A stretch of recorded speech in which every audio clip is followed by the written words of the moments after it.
салом дӯстон, ман Кавсар. навори имрӯза бошад филми низомӣ дар асоси саргузашти воқеӣ ба амал омада дар ҷанги дуюми ҷаҳонӣ.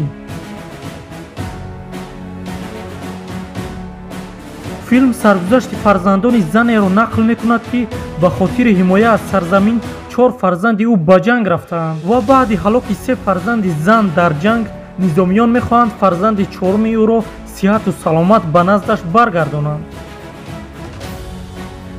саргузашти воқеӣ ва филми ҷолибе мебошад ки имрӯз пешниҳоди шумо мекунам.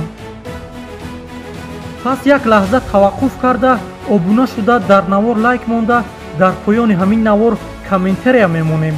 агар фикре ба саратон намеояд, як плюс мон ва ҳама якҷоя филмро тамошо мекунем.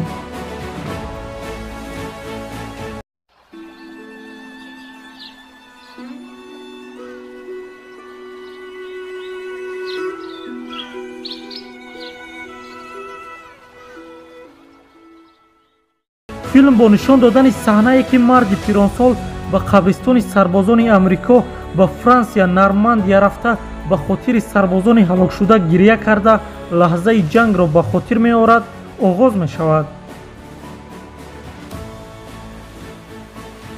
дар саҳнаи дигар занони низомӣ маълумотҳоро дар бораи сарбозони ҳалокшуда захира карда истодаанд.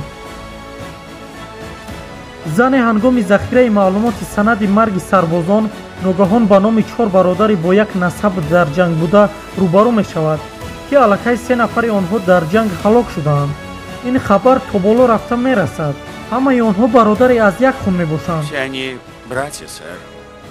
И завтра днем их мать получит сразу 3 скорбных телеграмм. фармондеҳ мефаҳмад ки якбора хабари марги 3 фарзанд зарбаи сахте ба модар мебошад ва онҳо ба қарор меоянд ки фарзанди чоруми дар ҷанг бударо ба модараш сиҳату саломат расонанд.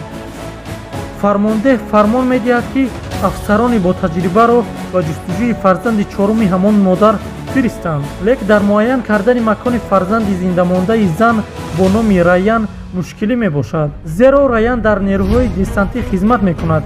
чизе ки аз ӯ хабар доранд, медонанд ки гурӯҳи десантҳо махфиёна ба душман наздик шуда бо душман заду хурд мекард. баъди ин алоқа ба онҳо қатъ шуд. касе намедонад ки Раян зинда аст ё мурда ва ё дар куҷо қарор дорад. барои муайян кардани ҳолати онҳо гурӯҳи иборат аз 8 нафар бо роҳбарии Ҷон Миллер омодагӣ медиданд. Задание трудное, поэтому вам и поручили. ин афсарон муддати тӯлоние дар паҳлӯи якдигар бо душман меҷанганд ва мисли як оила мебошанд, бо якдигар дӯст, боре ҳам рафиқи худро танҳо намондаанд. лек дар миёни онҳо як афсари нав Ефрейтор Тимоти Абхам буд. ӯ бо сабаби донистани забони англисӣ, фаронсавӣ ва немисӣ ба миёни онҳо афтода буд. Ефрейтор Абхам то ҳол дар чунин амалиёти низомӣ қарор надошт. ӯ навкор буд, ҳеҷ вақт касеро напаронда буд. фақат силоҳро ҳангоми дарсҳои низомӣ истифода карда буд. лек ба гурӯҳ фақат тарҷумон лозим буд. ба ин хотир ӯҳдадор буданд ӯро бо худ гиранд. дар давоми роҳ рафтан дар роҳи дароз онҳо муошират карда мегуфтанд мо барои чӣ ба хотири наҷоти нафари ношинос ӯҳдадор шудем. мегуфтанд мо ҳам наздикону бародару модар дорем. шояд ба дом афтида ҳеҷ яке мо зинда намонем. ҳеҷ кас инро намефаҳмид. лек фармон фармон аст. бояд роҳро идома медоданд. талафоти аввалини онҳо дар шаҳри наздикие ки расиданд оғоз шуд. вақте ки ҳама ҷо оромӣ буд ва борон меборид, яке онҳоро снайпер паронд. гурӯҳ мубориза бурда снайперро нобуд карданд. лек барои наҷоти рафиқи захмӣ дигар коре карда наметавонистанд. ӯ ҳалок шуд. акнун дар гурӯҳ 7 нафар боқӣ монд. ҳангоми ба пеш рафтан дар шаҳр бо гурӯҳи десантҳо рӯбарӯ шуданд. лек ҳодисае ки интизораш набуданд рух дод. дар гурӯҳи десантҳо Раян қарор дошт. супориш иҷро шуд. кумандон Ҷон Миллер ӯро аз вазъият хабар медод. мегуфт ҳамаи бародарони ту ҳалок шуданд ва мо ӯҳдадорем туро ба хонаатон баргардонем. сарбоз ба ин бовар надошт. гирия карда ашкаш мерехт. сарбоз мегуфт чӣ метавонад рух диҳад? бародарони ман нав ба мактаб рафтаанд. онҳо фаҳмиданд ки ин Раяне ки меҷӯянд нест. супориш сари вақт иҷро нашуд ва гурӯҳ роҳро идома медоданд. дар рӯзи дигар онҳо ба макони зарба аз пуломётҳои душман расиданд. онҳо метавонистанд пуломётҳоро нобуд карда роҳро идома диҳанд, лек қумандон хост пинҳонӣ аз макони пуломётҳо гузашта онҳоро нобуд мекунем. қумандон фармон дод баландиро муайян кунед ва барои нобуд кардани пуломётҳо омода бошед. дигарон мегуфтанд ин вазифаи мо нест. қумандон мо бояд супориши худро иҷро кунем, лек фармон ба мисли ҳамеша фармон аст. онҳо ба пуломётҳои душман наздик шуда тавонистанд онҳоро нобуд кунанд. боз як нафари дигар захмӣ шуд. дигарон мехостанд хунравии ӯро боз доранд, лек бефоида ӯро ҳам аз даст доданд. онҳо ба хотири рафиқашон хело дар ғазаб буданд. як немиси зиндамондаро пайдо карда лату кӯб мекарданд. ба ефрейтор Абхам фармон доданд: ту забони ӯро мефаҳмӣ, ту бояд ӯро паронӣ. Абхам мегуфт: чӣ хел нафари бесилоҳ ва асирро мепаронем, лек касе ӯро гӯш намекард. ба немис фармон доданд барои рафиқи ҳалокшудаашон заминро канда қабре омода кунад. гурӯҳ ба дамгирӣ машғул буд. дар ин лаҳза Абхам бо асир сигор кашида муошират мекарданд. баъди кандани қабр қумандон фармон дод ӯро паронед. немси асир мегуфт: маро напаронед, ман амрикоро дӯст медорам. илтиҷо мекард, бахшиш мепурсид. ефрейтор Абхам аз асир муҳофизат мекард, ӯро напаронд. акнун қумандон иҷрои ин вазифаро ба ӯҳдаи худ гирифт. чашмони асирро бастанд. қумандон мегуфт ба ӯ гӯед 40 қадам ба он тараф гузорад, баъд метавонад чашмонашро кушояд. қумандон ҳам намехост асирро паронад, ӯро раҳо кард. ин қарори қумандон ба дигарон писанд нашуд. мегуфтанд дар аввал кори ба ӯҳдаи худ набударо иҷро карда рафиқамон мурд. асирро напаронда душманро раҳо кардем. қисми гурӯҳ ба қумандон розӣ буданд, қисми дигар муқобил. байни онҳо хушунат сар зад.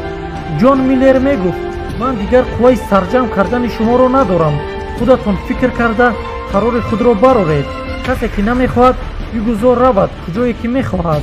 лек баъди соате онҳо ба қарори қумандон розӣ шуда баргаштанд ва якҷоя роҳро идома медоданд. 6 нафари онҳо боқӣ монд. баъди чанд вақти роҳ рафтан онҳо сарбоз Раянро зинда ва саломат пайдо карданд. Джеймс Фрэнсис Райан? Да, сэр. Как вы догадались? онҳо ба макони қароргоҳи охири десантҳо омаданд.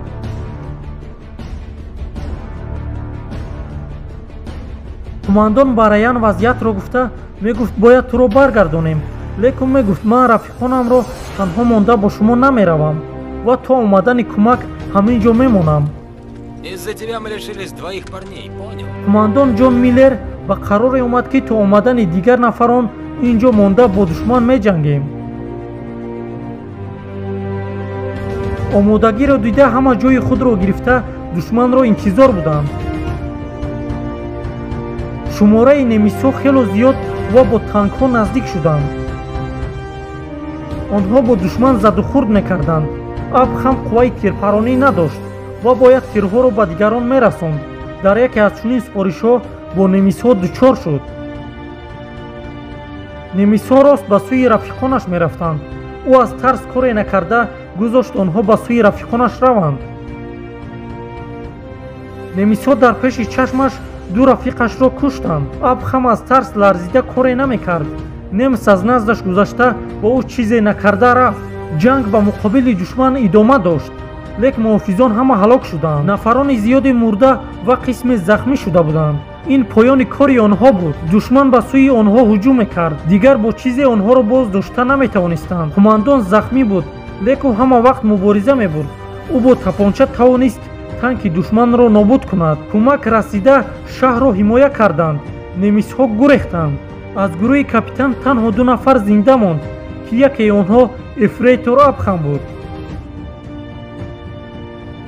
ӯ дар наздикии душман буд.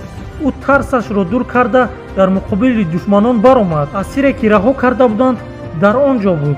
немс номи ӯро мегирифт. лек дигар Абхам дар ҷанг рафиқони ҳалокшударо дида нотарсида немсҳоро паронд. шаҳр ҳимоя карда шуд. сарбоз Раян наҷот дода шуда ба модараш баргардонда шуд. марди пиронсоле ки дар қабристон буд раяни пиронсол буд ки ба хотири қумандон ва сарбозони ҳалокшудаи ҳангоми наҷоти ӯ гирья мекард. онҳо ӯро наҷот доданд, лек худашон ҳалок шуданд. бо ҳамин филм ба охир мерасад. нафароне ки мехоҳанд филмро ба пуррагӣ тамошо кунанд, филм дар телеграм канали ман ҷой дода мешавад. ба силкаи дар описания буда ва ба комментария даромада силкаро зер кунед. шуморо рост ба ин филм мебарад. хайр, то наворҳои баъдӣ.